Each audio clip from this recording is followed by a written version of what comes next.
What's up everyone, I'm Sojin and today I'm going to be sharing some of my super spicy K-pop opinions that no one asked for. I'm honestly a little scared because I really am going to speak my truth on some very spicy topics that I feel like could easily get me shanked by some crazy Sasang fans. Just try to remember before you attempt to assassinate me that these are just my personal opinions, not facts. So if you disagree, we can just have a little debate over a cup of tea, especially if you're a cute boy, who knows?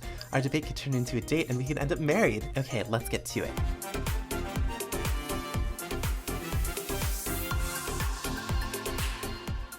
Okay, I've said this before and I'll say it again, Blackpink is boring AF. It honestly triggers me because they didn't always used to be this way, and when I think back on the lit times of Whistle, Playing with Fire, and As If It's Your Last, it just makes me really sad. All those songs were super different from each other and also really different from the songs that were being released by other groups at the time. I remember when Blackpink came out, I was like, oh wow, they're so unique and they've tried like so many different types of music, I'm really impressed. Sadly, D4 was the end of that. YG was like, okay, I'm done putting any effort into these girls. Teddy, can you just like remake this song as many times as humanly possible and we'll just throw it out there for the starving blinks to eat up? Like literally D4, Kill This Love, and How You Like That are the exact same song just with progressively less lyrics. Like how can Teddy be so lazy? It honestly shocks me.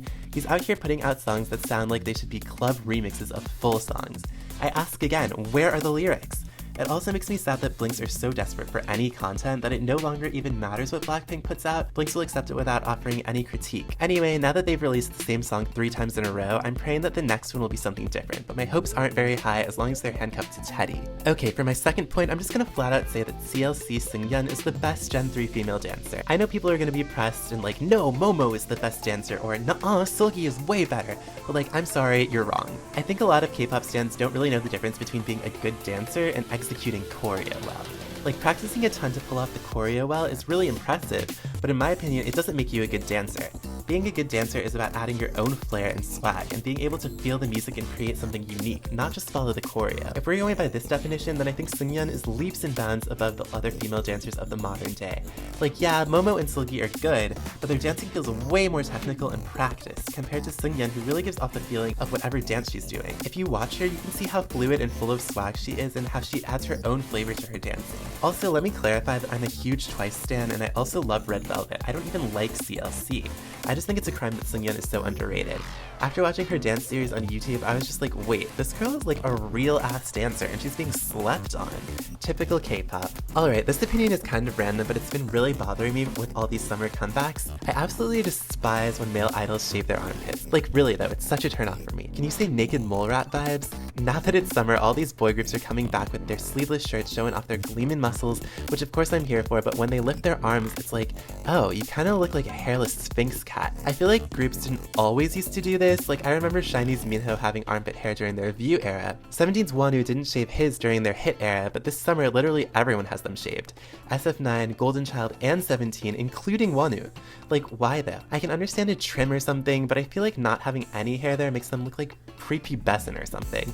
It's very strange, and what's worse is that I'm pretty sure most of the time it's their company that's making them do it. If it's their own choice, then more power to them, but I don't really understand how it's supposed to make them more appealing. I'm actually so curious about what other people think about this specific issue. Am I the only one who thinks it's not a cute look? Let me know. Okay, this is where it gets really spicy, but I'm gonna say it anyway. Gen 3 idols are just not as vocally talented as Gen 2 idols. With the current generation of idols, I feel like the importance of visuals was turned way up and the importance of vocal talent was turned way down in comparison to Gen 2. Like when I go back and look at Gen 2 groups, I'm like, oh, they look handsome or pretty, but like in a normal person kind of way, you know? Like, they look like a good-looking normal person. But when you look at Gen 3 visuals, they're like god tier pretty or handsome. Like, I will never ever compare. And I think because of this, it's really hard to find people that good-looking and also really talented. So Gen 3 and beyond was kind of like, well, whatever, we'll sacrifice some of our vocal talent so we can get prettier people. If you go listen to Gen 2 live stages, their mics are on, honey. Like, you can hear them singing, you can hear them breathing, you can hear when they make mistakes, the volume is all the way up.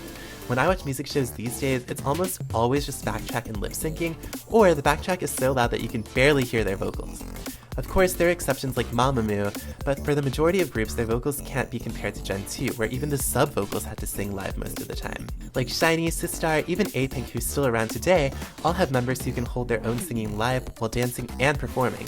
It's actually sad because I feel like this is part of the reason that K-pop today has gotten so monotone and has so many songs that are just talk singing. Alright, and for my last and spiciest opinion, I really do think I'm gonna get so much hate for this one, but I honestly think that Chen should have left EXO.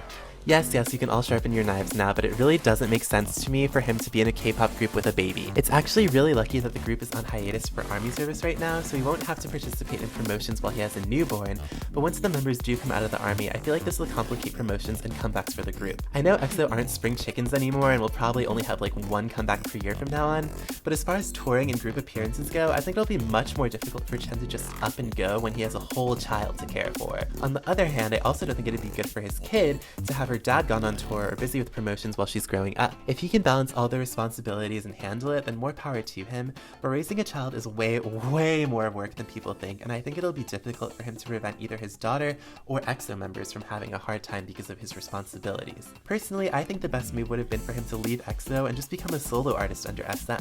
He already has a huge fan base as a solo artist, and he would be able to do things on his own time. Plus, if he's still under SM and wants to join EXO for special performances or something, then it'd be easy.